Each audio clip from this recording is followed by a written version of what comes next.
In the quiet town of Harlow, Maine, a young boy named Craig lives with his father, who has been trapped in a lingering sadness ever since the passing of his wife. Every Sunday, the two attend church without fail, and Craig is often invited to read passages from the Bible aloud to the congregation. During one of these regular services, Craig catches the attention of the reclusive and wealthy Mr. Harrigan, a billionaire known for keeping to himself. Not long after, Mr. Harrigan pays Craig a visit and offers him a job. With his eyesight declining, he needs someone to read books to him. Though Craig doesn't understand why he was chosen, especially when there are other kids in town who read better or are smarter, he doesn't question it. The extra money would be a big help at home. Harrigan's mansion sits on the outskirts of town, and 3 times a week, Craig walks there to read aloud from various books and sip tea prepared by Edna, the housekeeper. Some of the literature is far beyond Craig's age level, but over time he begins to understand and even enjoy the deeper philosophical conversations that come with them. Craig also finds himself intrigued by the grandeur of Harrigan's home, the elegant rooms, the vast flower collection, but there's one area he's not allowed to enter, a locked closet which Harrigan claims holds terrible secrets best left alone. In addition to reading, Craig occasionally helps out with chores like clearing snow from the porch. However, Harrigan insists on reading the newspapers himself, as staying up to date with financial news is something he takes seriously. As Craig grows more familiar with Harrigan, his curiosity about the old man's history deepens. One day, he decides to do a little digging online. What he finds confirms the whispers. Harrigan was once a cold-blooded businessman, notorious for brutal takeovers and a cutthroat approach to corporate deals. He never married, never had children, and is estranged from the few family members he does have, living an almost entirely solitary existence. Craig, who still carries guilt over his mother's death, feels a strange sense of connection with Harrigan, perhaps more than he should. As their relationship continues, Harrigan begins sending Craig holiday cards on Valentine's Day, Thanksgiving, Christmas, and his birthday. Each card includes a lottery ticket, though Craig never wins. Time passes, and over the next 5 years, Craig grows into a teenager. Yet he never stops visiting Harrigan 3 times a week. He only misses a single day, when he was homesick with the flu. Even then, Craig feels bad about it, suspecting that their time together might be the only bright spot in Harrigan's week. When Craig becomes old enough for high school, he must begin commuting by bus to the nearest city, since Harlow doesn't have one of its own. For someone raised in a small town, the culture shock is immediate. He finds himself navigating a whole new world of cliques, social hierarchies, and unwritten rules, something he's never had to deal with before. Almost everyone has a smartphone, while Craig does not. Still, he manages to make a few friends. The biggest shock on his first day, however, comes when he's cornered by a student named Kenny, a bully who tells Craig that it's the freshman's duty to shine his shoes in the bathroom. Craig refuses. Their exchange starts heating up, and a teacher, Ms. Hart, steps in to check on them. Craig, not wanting to be seen as a snitch, insists everything's fine. But Kenny doesn't take this as a gesture of peace. As soon as Ms. Hart leaves, he warns Craig that trouble is still coming. After school, Craig returns home but doesn't mention the incident with Kenny to his father. Instead, he asks if he can have a phone, but the request is turned down. A few days later, while visiting Mr. Harrigan, Craig brings up the topic of bullies, wondering if Harrigan had ever dealt with people who try to take advantage of him in the business world. Harrigan admits that he had, and that he always handled them with unflinching severity. Months pass, and by the time Christmas arrives, Craig receives 2 surprising gifts. His father finally agrees to buy him a phone, and Harrigan's holiday lotto ticket wins him a generous prize, $3,000. The very first call Craig makes is to Mr. Harrigan to thank him. Harrigan, in turn, tells Craig that sending lotto tickets is something he does for everyone he considers a true friend. With a phone now in his pocket, Craig finds it easier to socialize at school. He's welcomed into new circles, even catching the attention of a girl he likes. Despite the shift in his social life, Craig never stops visiting Harrigan. One day, the old man asks why he still comes around when he clearly has other options now. Craig replies that he's not doing it out of duty. He genuinely enjoys their time together. The honesty in that answer brings Harrigan to tears. Wanting to do something kind in return, Craig persuades his father to let him use part of his lottery winnings, not just for college, but to buy a phone for Harrigan as well. At first, Harrigan refuses, He's worried the device might become an unhealthy distraction. He doesn't own a television or a radio for the same reason. But when Craig shows him how he can track stocks and news instantly, without waiting for tomorrow's newspaper, Harrigan quickly reconsiders. From that point on, each visit includes a short phone lesson before their reading sessions. Craig sets up Harrigan's voicemail, helps him choose a contact name, Pirate King, a nod to the media's old nickname for him, and even asks for his favorite song to use as a ringtone. Over time, Harrigan becomes more and more absorbed in using the phone. Sometimes it distracts him from reading, but Craig always manages to pull him back into focus. Craig starts to grow concerned when he notices Harrigan now sleeps with an oxygen tank. He wonders why someone in declining health like Harrigan would choose to remain in a small town rather than move somewhere with better medical care. Harrigan admits he came to Harlow because it's a place where no one demands anything from him. In return, Craig shares his own dream.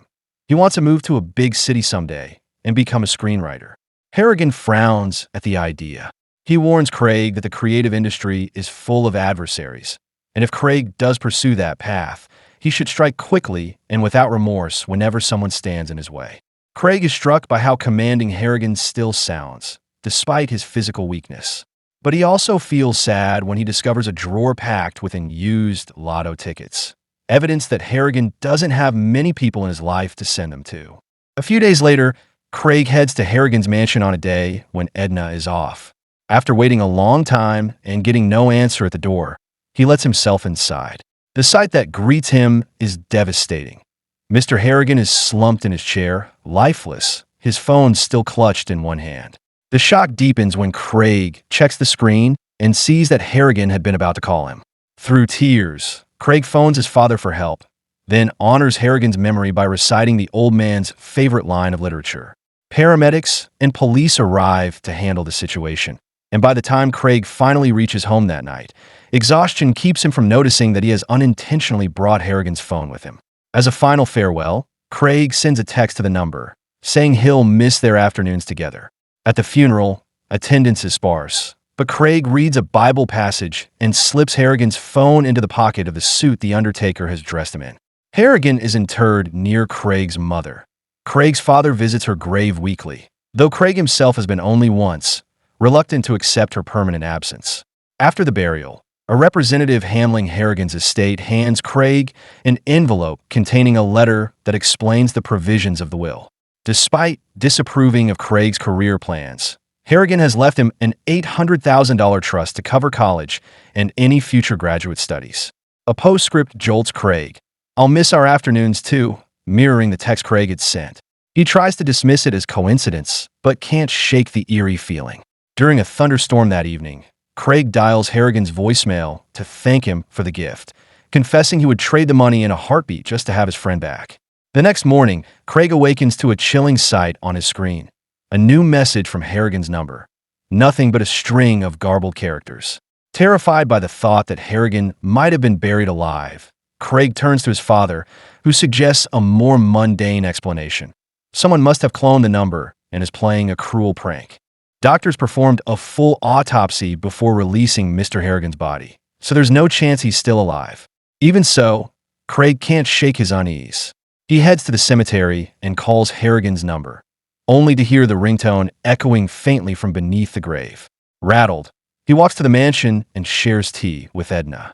She confirms that Harrigan left money to her and the gardener, then remarks that while Harrigan was kind, you never wanted to cross him. The previous gardener stole from him and lived to regret it. She won't explain further. Before Craig leaves, Edna tells him to choose something to remember Harrigan by, so he selects one of the millionaire's favorite flowers. Not long after, the estate goes on the market, though Edna stays on as caretaker until it sells.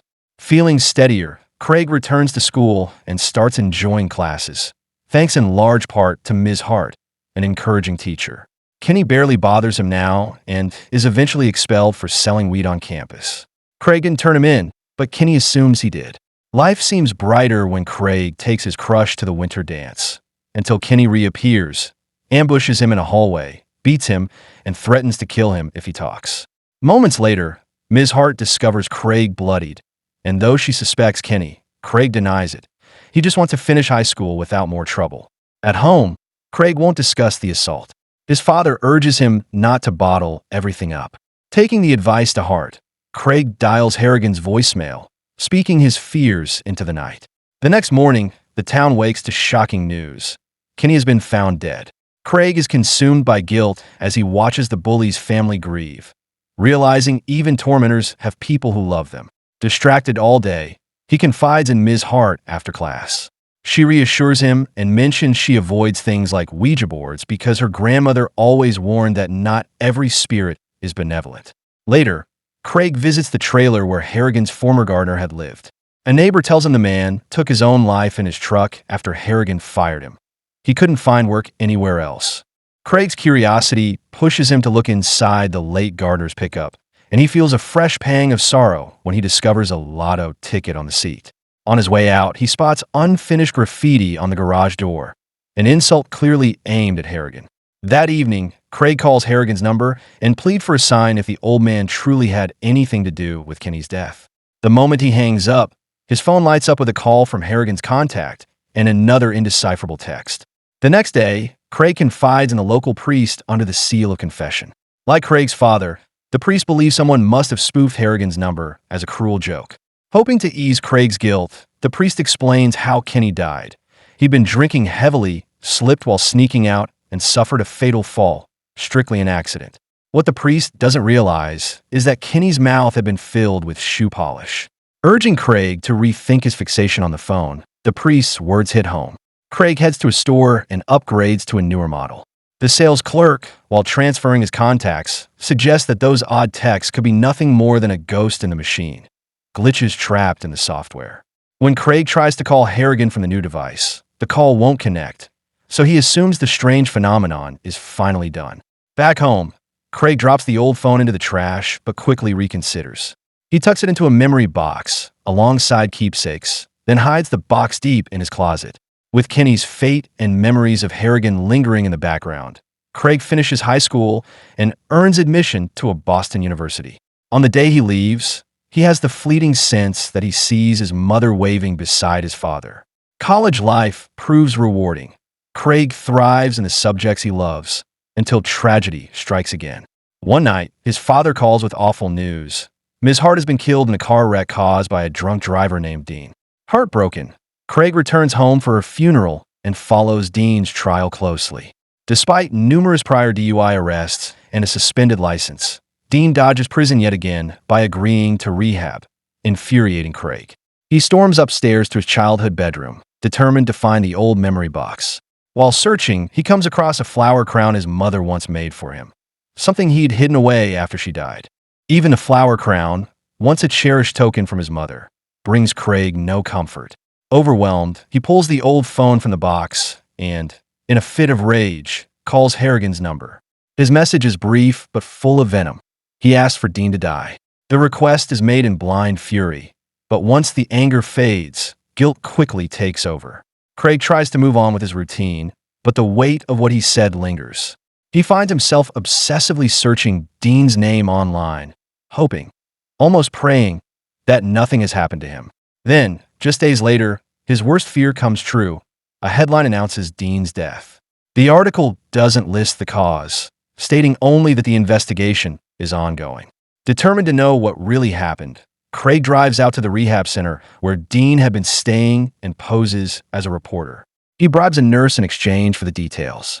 According to her, authorities believe Dean took his own life. He was discovered in the shower with half a bar of soap lodged in his throat, and the autopsy revealed traces of shampoo in his stomach, likely swallowed to help the soap go down. What makes the death even more chilling is that the soap was the exact brand Ms. Hart used. And the note Dean left behind quoted the lyrics of Harrigan's favorite song. As soon as the nurse finishes, Craig stumbles back to his car and breaks down. The realization crashes over him. He's responsible for someone's death. He returns to his childhood home in a daze, only to find another cryptic message from Harrigan waiting on the old phone. He's reminded of what he discovered not long after Harrigan's funeral, when he finally opened the forbidden closet. Inside were simple things, mementos from Harrigan's youth, especially items connected to his mother's passing. Craig suddenly sees Harrigan in a new light, just as isolated and grief-stricken as he's always felt himself. Maybe these messages are Harrigan's way of telling him to stop before he loses himself, too. Craig visits Harrigan's grave and speaks from the heart, thanking him for everything and apologizing to his mother with tears streaming down his face. Then, with despair still heavy but clarity returning, he walks to the town quarry. He stands on the edge, considering the unthinkable, but finds the strength to step back. Instead of jumping, he takes the old phone and hurls it into the river. With that final act, he lets go and finally allows Harrigan to rest in peace.